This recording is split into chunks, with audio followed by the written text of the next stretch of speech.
Bien. Donc, allons-y pour... donc là, je partage l'écran, vous devriez le voir. Donc, allons-y pour l'exercice 3.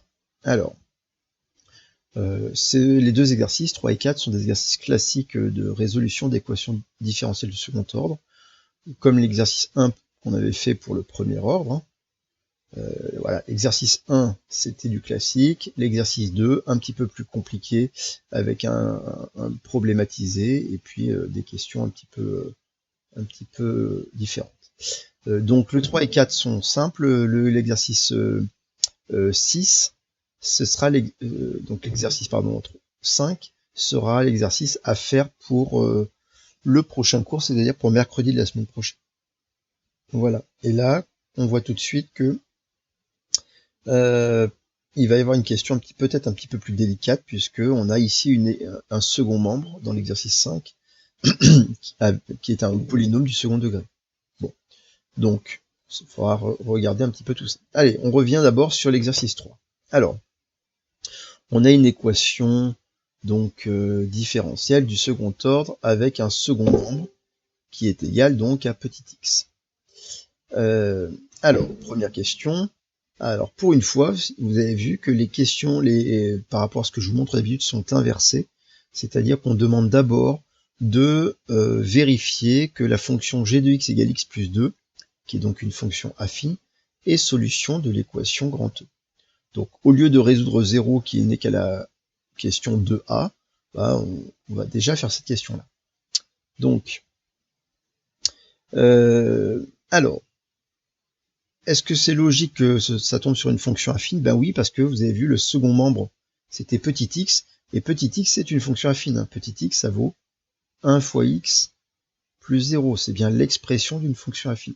Donc on sait qu'on doit trouver une fonction affine qui va être solution particulière de grand E, et on nous la donne, c'est pas à nous de la trouver, et elle s'appelle g de x égale x plus 2.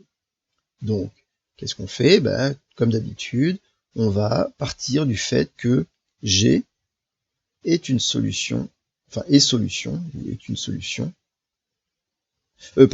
excusez-moi, je dis n'importe quoi, je reprends, on va vérifier que G est une solution. Donc pour ça, qu'est-ce qu'il suffit de faire? Il faut calculer le membre de gauche en remplaçant y prime et y seconde, par G, G prime et G seconde.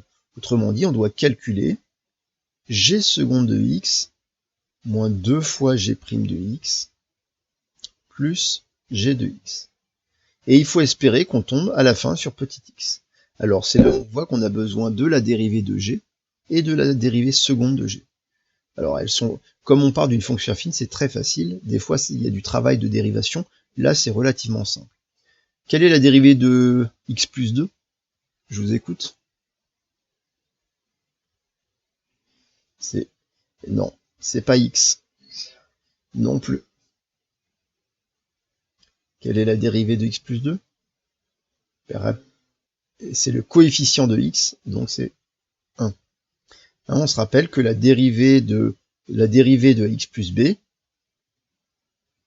c'est toujours petit a. Donc ici, c'est le coefficient. Et quelle va être la dérivée seconde de g? Ben, c'est la dérivée de 1, 0. D'accord? Donc, voilà, ça c'est le cas relativement simple. Donc, on dérive, donc on remplace g seconde de x, c'est 0, moins 2 fois g prime de x, c'est-à-dire 1, plus g de x c'était x plus 2. Voilà ce qu'on trouve. Ok, donc on calcule, c'est-à-dire ça fait moins 2, plus x, plus 2, moins 2 plus 2, ça s'élimine, et il reste petit x. Exactement ce qu'on voulait trouver, parce que c'est ce qui prouve que la fonction g est une solution de grand E. Et c'est pas plus dur que ça. Hein, quand on doit vérifier que une fonction est une solution d'une équation différentielle, on remplace l'inconnu y par la fonction, la y' par la dérivée de la fonction y seconde par la dérivée seconde, on calcule le membre de gauche et on doit tomber sur le membre de droite. Voilà. Donc, on a notre solution particulière. Maintenant, on passe à la question 2 et on nous demande de résoudre l'équation homogène sans second membre. Donc, deuxièmement, petit a E0, c'est, je réécris mon équation, c'est y seconde moins 2 fois y prime plus y égale 0. Pour résoudre cette équation différentielle, vous savez qu'il faut qu'on commence par écrire l'équation caractéristique. Alors l'équation caractéristique, c'est pas une équation différentielle, c'est une équation du second degré. On remplace y seconde par r carré, moins 2 fois r, plus, là on met le coefficient de y, c'est-à-dire 1, égale à 0. Et donc pour résoudre cette équation différentielle, on sait qu'on va calculer le delta. Donc c'est b carré moins 4ac, b carré moins 4ac, mais dans ce cas-là, il faut avoir identifié a, b et c. A, c'est le coefficient de r carré, donc c'est 1. B, c'est le coefficient de r, moins 2. C, c'est le coefficient constant, donc c'est 1. Donc b carré moins 4ac, ça fait donc moins 2 au carré, moins 4 fois 1 fois 1. Ce qui nous donne 4 moins 4, et ça donne 0. Bien, donc on est tombé sur le delta égale 0, et donc ça va nous permettre de trouver la solution, enfin la solution générale de 0. On sait qu'on a 3 cas suivant le delta, et là, quand delta vaut 0, on sait que y0 de x, alors la variable c'est bien un x, hein, c'est pas t, on le sait parce que dans l'équation différentielle, vous avez vu ici, eh ben, c'est bien petit x qui était utilisé comme variable comme variable de la fonction. Donc, n'oubliez pas que quand on écrit ça, en gros, ça veut dire y seconde 2x moins 2y prime 2x plus y 2x égale petit x. Hein, cette écriture-là signifie ça. Mais pour simplifier l'écriture des équations différentielles, on n'écrit pas ce x entre parenthèses, il est sous-entendu. Ça simplifie un peu l'écriture. Bien, donc je reviens ici, y0 de x, donc quelle est la formule générale? Alors la formule générale, vous vous rappelez que quand on a un delta qui vaut 0, eh ben, ah oui, j'ai pas, excusez-moi, je me suis un peu emballé là, qu'est-ce qui manque? Avant de passer sur y0 de x. Oui, alors il n'y a pas de R1 et R2 ici parce qu'on a un delta égale 0, mais tu as raison, il faut trouver les solutions, on n'a pas résolu notre équation caractéristique. Et donc, on sait que quand un delta vaut 0, quand le discriminant vaut 0, rappelez-vous, il n'y a qu'une seule solution qui s'appelle R0. Et R0, elle vaut moins B sur 2A. Donc, en remplaçant avec les valeurs de ABC, c'est moins 2 sur 2 fois 1, c'est-à-dire 2 sur 2, c'est-à-dire 1. D'accord?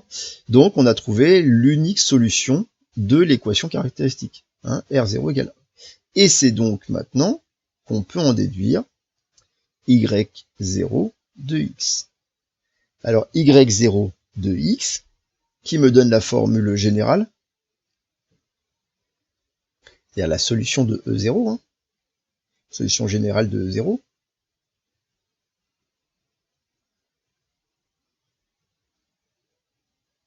Alors, au dernier contrôle, je vous avais remis ces formules-là, c'était ces formules-là qui étaient dans l'énoncé, donc vous n'aviez pas à les retenir par cœur, mais c'est quand même, voilà, vous devez maintenant les avoir sous les yeux. Alors, qui me donne y0 de x?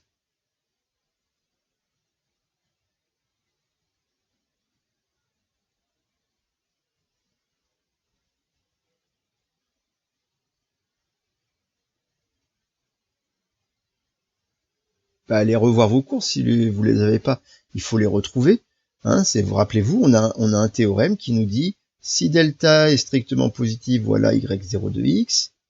Si delta est égal à 0, voilà ce que vaut y0 de x. Et si delta est strictement négatif, voilà y0 de x. Vous vous rappelez que dans le cas où delta est négatif, c'est là où on a des solutions complexes conjuguées et qu'il faut trouver alpha et bêta. Dans le delta égale 0, on a R1 et R2 qu'on utilise dans Y0, et quand delta vaut 0, ce qui est notre cas, on a R0, et ça nous donne l'expression. Alors, Cyril, tu nous donnes cette formule?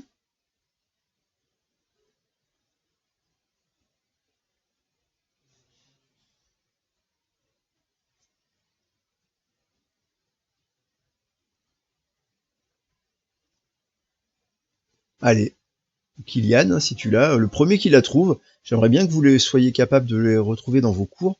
C'est important d'avoir vos cours quand on fait les lives à côté de vous et d'essayer de retrouver ce fameux grand théorème avec les formules. Au pire, vous le retrouvez aussi dans l'énoncé du dernier contrôle. Je vous rappelle que dans le dernier contrôle, je vous l'avais donné.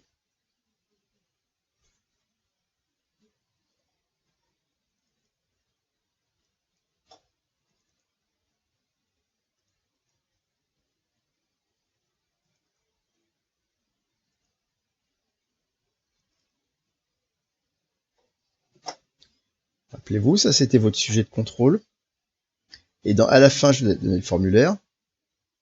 Et voilà la formule. Ça y est, c'est bon?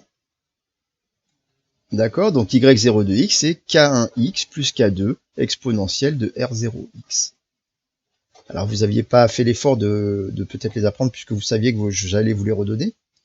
Mais, c'est important d'être capable de les retrouver. Donc, k1x plus k2, on a deux constantes. Il y a toujours deux constantes, de toute façon, dans les équations du second ordre, dans la solution générale de 0, exponentielle r0 de x. Donc, ça nous donne y0 de x. Alors, k1 et k2, on ne les connaît pas. On les garde pour l'instant. R0, c'était 1, donc c'est exponentielle de 1 fois x, c'est-à-dire x. Et c'est là où on précise avec k1, k2, qui sont des nombres réels. On encadre. Voilà notre solution générale de l'équation homogène sans second membre. Rappelez-vous que quand on a fait les équations du premier ordre, il n'y avait à chaque fois qu'une seule constante. À chaque fois, dans l'équation, dans y0 ou ici s0, c'était qu'une seule constante. À chaque fois, il fallait trouver cette constante pour trouver la solution ici générale. Mais quand on a une équation du second ordre, on a deux constantes. Donc il y aura deux constantes à trouver. Bien. Alors, on reprend maintenant. Donc, on a résolu, fait le deuxièmement petit a. Et petit b, on dit déduire des questions précédentes la forme générale des solutions de grand E. Donc, déduire des questions présentes la forme générale des solutions de grand E, c'est la question simple. Donc, c'est petit b, on sait que c'est la partie la plus simple, puisque il suffit de dire que la solution générale de grand E, de notre équation différentielle, on sait que c'est une fonction y de x qui est égale à la somme y0 de x plus la fonction particulière, la solution particulière qui était la fonction ici g de x. Donc ça donne k1x plus k2 exponentielle x plus, et c'était la fonction x plus 2, je crois. Oui, c'est ça. X plus 2. G de x est égal à x plus 2. Avec K1, K2 appartenant à R. Voilà notre solution générale de notre équation différentielle. Alors cette solution-là, elle n'est évidemment, elle est dépendante de K1 et K2, c'est-à-dire que on ne connaît pas les constantes, donc on ne peut pas vraiment travailler encore avec cette fonction. On connaît sa forme générale, mais tant qu'on n'a pas les constantes K1 et K2, on ne peut pas étudier véritablement cette fonction. Alors cet exercice, c'était s'arrêter là. Vous voyez qu'on aurait pu continuer maintenant pour essayer d'avoir des conditions, enfin des contraintes supplémentaires qui nous permettraient de calculer les constantes. Mais comme cet exercice s'arrête là, on va aussi s'arrêter là et faire l'exercice 2. Ça va pour cet exercice 1? C'est clair? Ce qu'il faudrait, ce qui serait quand même bien, c'est que, que finalement ça devienne un peu un réflexe et que on a tellement fait de résolution d'équations différentielles cette année que faudrait, alors c'est bien si quand j'explique vous comprenez, mais j'aimerais bien que vous arriviez tout seul jusqu'au bout sans difficulté maintenant. Vous avez, voilà, il faut arriver à retenir les méthodes et à bien faire comprendre un petit peu cette différence entre les équations du premier ordre et du second ordre, ça se joue pas à grand chose, ça se joue seulement à cette étape, deuxièmement petit a, là ici, l'étape quand on veut trouver y0. Voilà. Alors, passons à l'exercice 4, deuxième exercice d'aujourd'hui. Donc, il y a 4 questions cette fois. En fait, il y a une question supplémentaire parce que on voit tout de suite que la dernière question, on va vouloir déterminer la solution f qui vérifie des conditions initiales.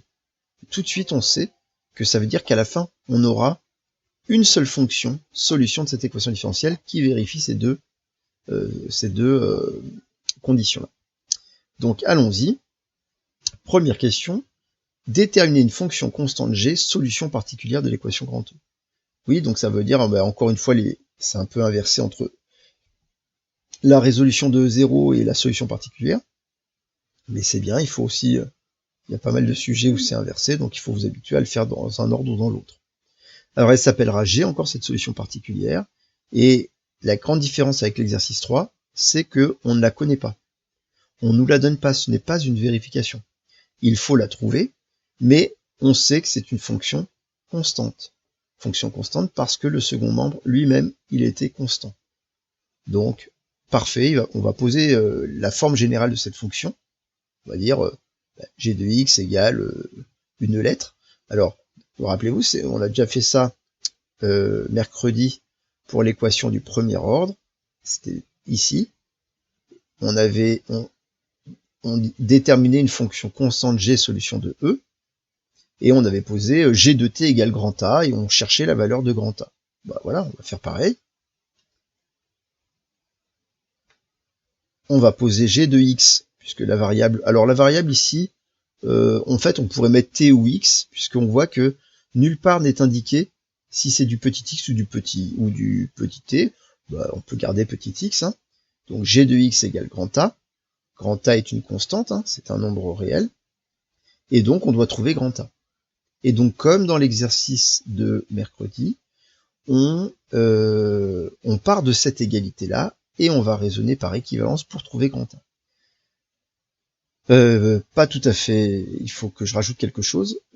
Donc, je vais effacer ça, mon équivalence tout de suite, là.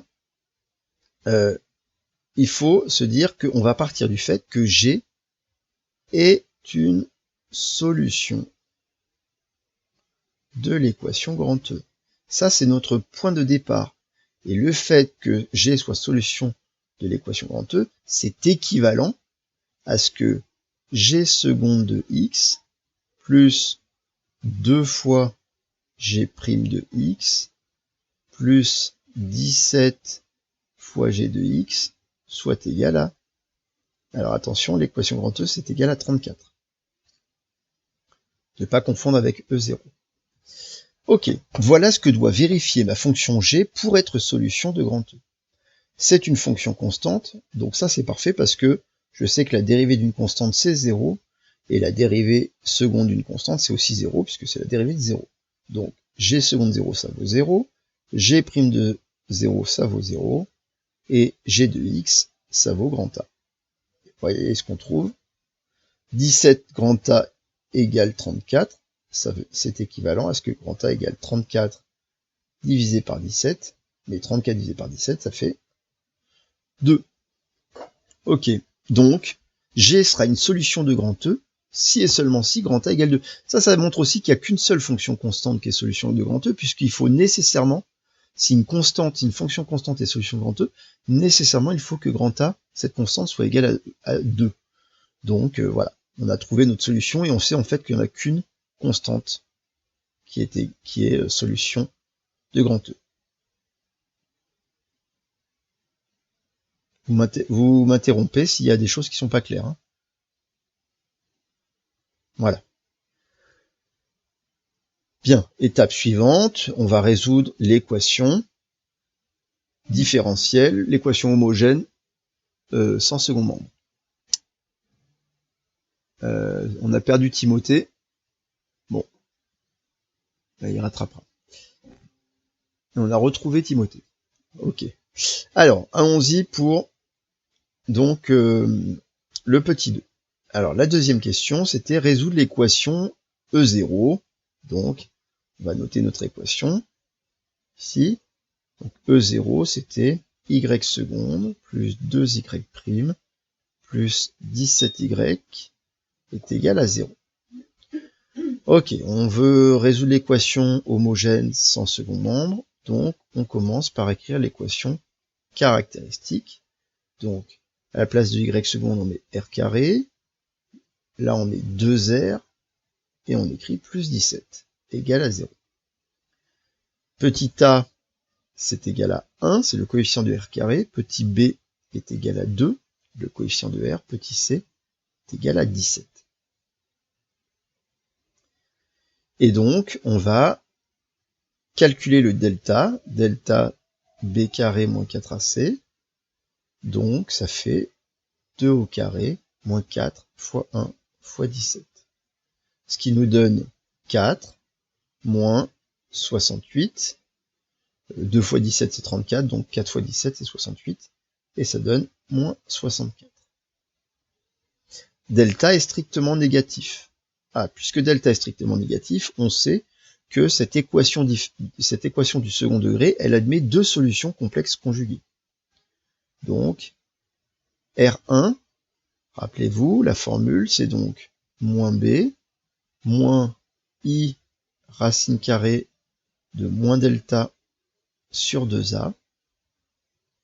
On remplace, ça fait moins 2 moins I racine carrée de 64, puisque delta est égal à moins 64. Donc moins delta, ben, c'est plus 64, sur 2A, c'est-à-dire sur 2.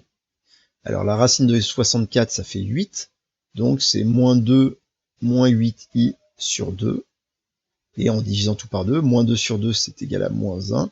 Et moins 8i sur 2, c'est égal à moins 4i. Voilà R1, notre première solution complexe de l'équation du second degré. Pour calculer R2, ça va beaucoup plus vite parce qu'on sait que R2, c'est le conjugué de R1. On écrit R1 bar, rappelez-vous, ça veut dire le conjugué.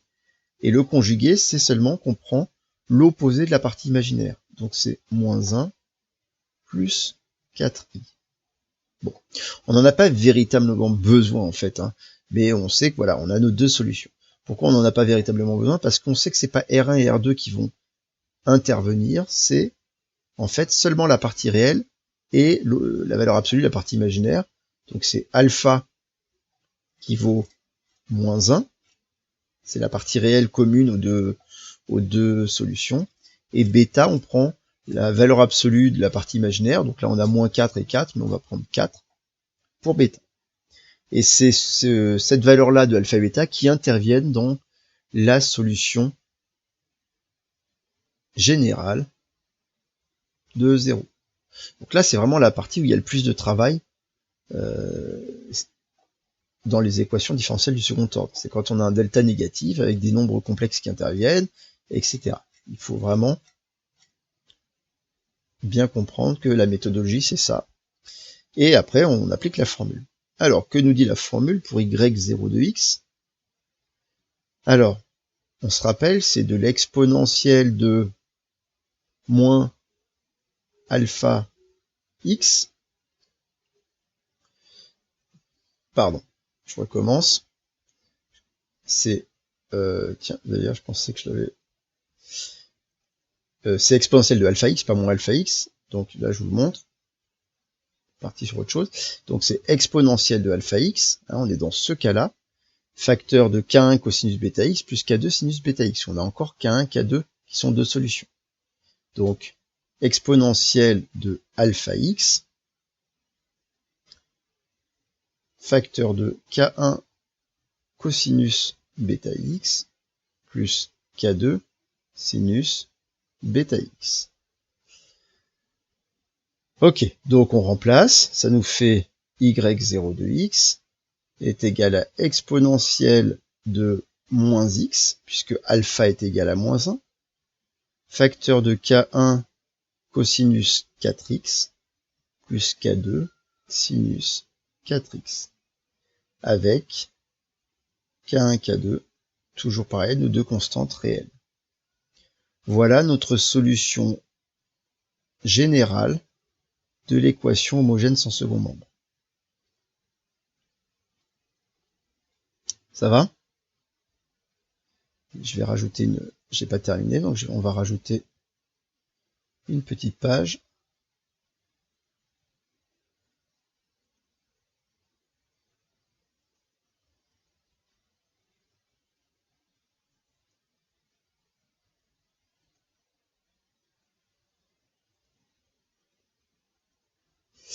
Ok, ça va, il y a des questions là-dessus?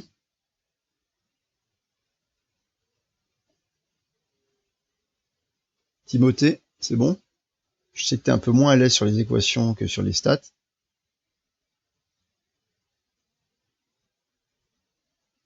Ok. Bien. Donc, toujours pareil.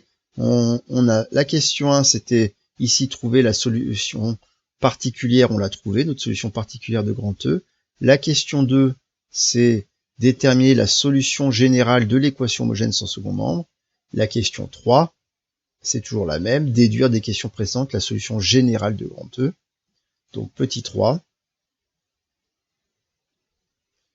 Et on sait que la solution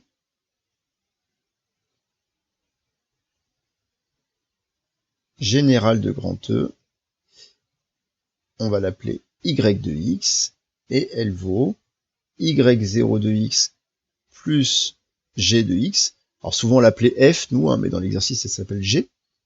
Donc c'est exponentielle de moins x, facteur de k1 cosinus 4x plus k2 sinus 4x, plus, et notre solution particulière, c'était g de x égale 2, donc c'est plus 2.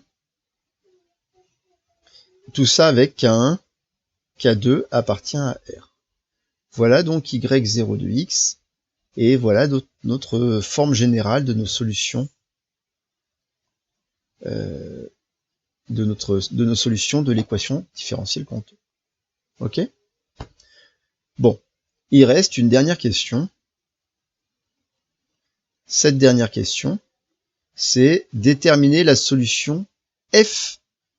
Donc la solution f, ça veut dire que f est de la forme de y de x, puisque ça va être, quand on dit la solution générale, c'est-à-dire que toutes les solutions de grand E ont cette forme-là.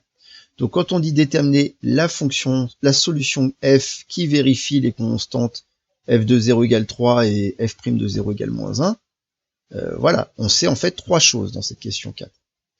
Donc dans cette question 4, on sait que f de x s'écrit de la forme exponentielle de moins x k1 cosinus 4x plus k2 sinus 4x plus 2.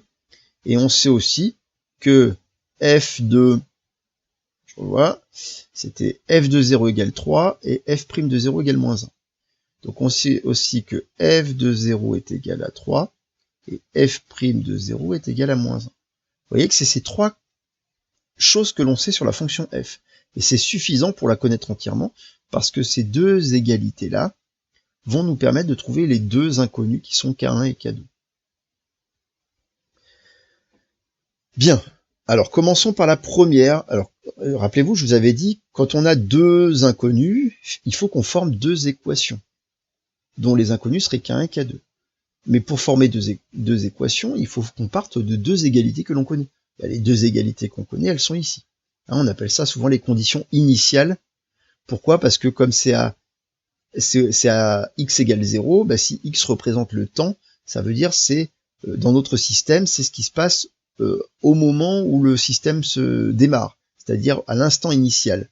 Et donc on appelle ça les conditions initiales. C'est souvent ce que l'on connaît dans un phénomène qu'on étudie. Dans un mouvement, par exemple, on sait par exemple un objet qui va être mis en mouvement.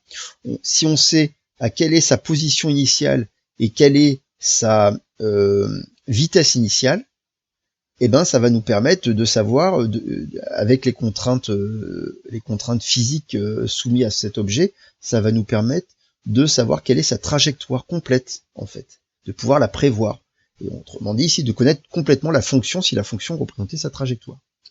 Bien, donc, partons de f de 0 égale 3 d'abord. f de 0 égale 3, c'est ma première égalité. Et ça va me former la première équation. Comment? Bah, j'utilise l'expression de f de x en remplaçant évidemment x par 0.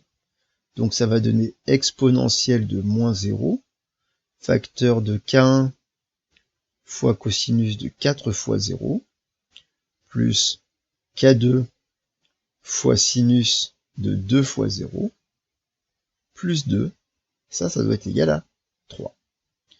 Ok, donc exponentielle de moins 0, c'est comme exponentielle de 0, c'est égal... Oui, vas-y. Ouais. Ah, pardon, merci, c'est bien. Je vois que tu suis, c'est parfait. C'est bien un 4 fois 0, merci. Ce qui va pas changer grand-chose, on est d'accord dans notre calcul, mais tu fais bien de le préciser. Exponentielle de moins 0, c'est exponentielle de 0, c'est égal à 1. Donc dans un produit, c'est l'élément neutre, il va peu influer. Donc qu'est-ce qu'il nous reste? Il nous reste K1 fois le cosinus de 0. Alors le cosinus de 0, là je peux peut-être mettre des petites parenthèses quand même, ce serait peut-être mieux. Le cosinus de 0, c'est égal à 1. Ok. Plus K2, et le sinus de 0, c'est égal à 0. Plus 2 égale à 3. Et vous voyez que, ça y est, on a notre équation, notre première équation. Et comme en plus on a du K2 fois 0, il nous reste K1 est égal à 3 moins 2, c'est-à-dire K1 est égal à 1. Voilà la première constante. La première équation, ici, nous a permis de trouver la première constante. Parfait. C'est pas toujours le cas. Hein. Rappelez-vous qu'on aurait très bien pu, si on n'avait pas un 0 ici, on aurait bien pu trouver une équation avec deux inconnus. Hein, et dans ce cas-là, on n'aurait pas encore pu trouver K1 et K2, il fallait d'abord travailler avec la deuxième équation. Mais souvent, et c'est vrai qu'on en a vu pas mal d'exemples, où la première condition, la première contrainte nous permettait de trouver la première constante. Bon, donc on sait que maintenant K1 est égal à 1. Maintenant, il faut trouver la constante K2. Alors, d'ailleurs, le fait que K1 soit égal à 1, on peut dire tout de suite, ah ok, ça veut dire que f de x, déjà, on sait que ça s'écrit exponentielle moins x. K1, je le remplace par 1, donc il me reste cosinus 4x, plus K2, que je connais pas encore, sinus 4x, plus 2. C'est un peu l'expression incomplète de ma fonction, il faut encore que je trouve K2. Pour trouver K2, on va évidemment utiliser la deuxième égalité. Sauf que la deuxième égalité, elle parle de la dérivée, c'est f' de 0 qui est égal à moins 1. Et donc, puisque c'est f' de 0 qui est égal à moins 1, je vais devoir dériver la fonction f. Je ne peux pas remplacer f' de 0 tant que je n'ai pas calculé f' de x. Donc ici, on va, pour la deuxième étape, on va commencer par calculer f' de x. Et là, il y a un peu de travail. Parce que c'est pas une fonction simple, c'est vraiment une fonction qui commence à être compliquée. Il y a de l'exponentielle de quelque chose, il y a du cosinus d'une fonction, le sinus d'une fonction, bref, c'est compliqué. Alors, comment on dérive ça? D'abord, cette expression f, c'est d'abord une somme. C'est un truc plus 2. Ok. Donc on sait que quand on dérive une somme, c'est facile, on dérive chaque petit terme de la somme. Donc, la dérivée de 2, c'est 0, donc en fait, il me reste à dériver cette expression-là. Cette expression-là, c'est un produit, donc c'est du u fois v. Ok, donc je vais avoir besoin d'utiliser la dérivée de u fois v. Et la dérivée de u fois v, c'est u' fois v plus u fois v'. Donc c'est la formule générale que j'ai besoin d'utiliser pour dériver. Je peux même préparer, je sais que je vais avoir u' quelque chose fois v. Alors v, je peux l'écrire. V, c'est tout ça. C'est cosinus 4x plus k2 sinus 4x plus u. U, c'est exponentielle de moins x fois, et là, je vais mettre v'. Donc en gros, j'en suis là. Vous voyez que pour dériver cette fonction-là, ce produit-là, il faut que j'applique ma formule. Donc j'ai besoin de dériver maintenant u. Et u, c'est exponentielle de moins x. Ah, donc il faut que je sache dériver, pas exponentielle de x, mais exponentielle d'une fonction. La dérivée d'exponentielle de u, on l'a utilisé plein de fois, c'est u' fois exponentielle de u. Très bien, donc, ok, je dois donc appliquer, pour ici avoir mon u', dois dériver exponentielle de moins x. Alors, la formule me dit que c'est u', fois exponentielle de u. Donc j'aurai le exponentiel de u à remettre, pas de problème, c'est-à-dire exponentielle de moins x, je le remets. Mais devant, je dois écrire u'. U' c'est la dérivée de u, et u ici c'est ce qui est dans l'exponentielle, donc c'est moins x. Quelle est la dérivée de moins x? C'est une fonction affine, on sait que c'est le coefficient de x, donc c'est moins 1. Moins 1 exponentielle de moins x. Ça c'est c'est le début de ma dérivée, donc c'est u' fois v, plus u fois, et maintenant je dois dériver v', c'est-à-dire je dois dériver cette grande parenthèse. C'est une somme de deux fonctions, mais on a le cosinus d'une fonction plus k fois le sinus d'une fonction. Alors, le cosinus d'une fonction, c'est du cosinus u. La dérivée de cosinus u, c'est moins u' sinus u. On aura besoin de dériver sinus u. La dérivée de sinus u, il faudrait imaginer que toutes ces formules, je vous les redonne, hein, c'est égal à u' cosinus u. Donc, très bien, alors allons-y, dérivons cosinus 4x, c'est donc moins, u', c'est donc la dérivée de 4x, c'est 4, fois sinus de 4x. Plus, k2 c'est un coefficient multiplicateur, donc on le remet, et il me reste u' cos u, donc c'est 4 cosinus u. Je le mets en dessous, 4 cosinus 4x. Voilà pour notre dérivée. Donc vous voyez que là, il y a un gros travail de dérivation. Mais on pourrait imaginer que, par exemple, voilà, que ça, soit on vous la donne, soit on vous donne un logiciel qui vous permet de la retrouver ou de la vérifier. Bon, bref, c'est bien de savoir le faire, mais c'est pas non plus le plus important, c'est de comprendre la méthode, toute la méthodologie. Mais c'est vrai que là, on a vraiment une fonction compliquée à dériver. Hein, parce qu'on utilise énormément de formules pour dériver ça. Bon, par contre, on va surtout pas la simplifier, parce que nous, elle nous sert qu'à une seule chose. Elle nous sert, je vous rappelle, parce qu'on a besoin de avoir f' de 0 égale moins 1. Donc on va maintenant partir sur f' de 0 égale moins 1. Cette équation, cette égalité, pardon, elle est équivalente, et puis on va utiliser f' de x en remplaçant tous les x par 0. C'est pour ça qu'elle va se simplifier. Donc ça fait moins exponentielle de moins 0 fois cosinus 4 fois 0 plus k2 sinus 4 fois 0 plus exponentielle de moins 0 fois moins 4 sinus 4 fois 0 plus k2 fois 4 cosinus 4 fois 0. Et tout ça, c'est censé être égal à moins 1. Bon, il y a beaucoup de choses qui vont se simplifier. Pourquoi? Parce que ici, on a exponentielle de 0, ça fait 1. Cosinus de 0, ça fait 1. Là, on obtient du 1. K2 sinus 0, ça fait 0, donc fois K2, bah, il reste seulement 1. Donc 1 plus exponentielle de 0, c'est égal à 1. Sinus de 0, ça fait 0. Plus 4K2 fois cosinus de 0, ça fait 1. Donc fois 1. En fait, il reste ça. Vous voyez, ça va très vite. Donc il reste 1, plus, là c'est un fois, donc il est multiplié, donc voilà, il reste plus 4K2 égale moins 1. Petite équation très simple à résoudre. Donc ça fait 4K2 est égal à moins 1, c'est-à-dire 4K2 est égal à moins 2, K2 est égal à moins 2 divisé par 4, et ça fait moins 1 demi pour K2. Ça y est, on a trouvé la deuxième constante. Et donc, comme on a trouvé la deuxième constante, on va pouvoir donner la forme générale de cette solution particulière. Et donc, f de x est égal à exponentielle de moins x, facteur de... Alors, K1, c'était égal à 1, je crois. Oui.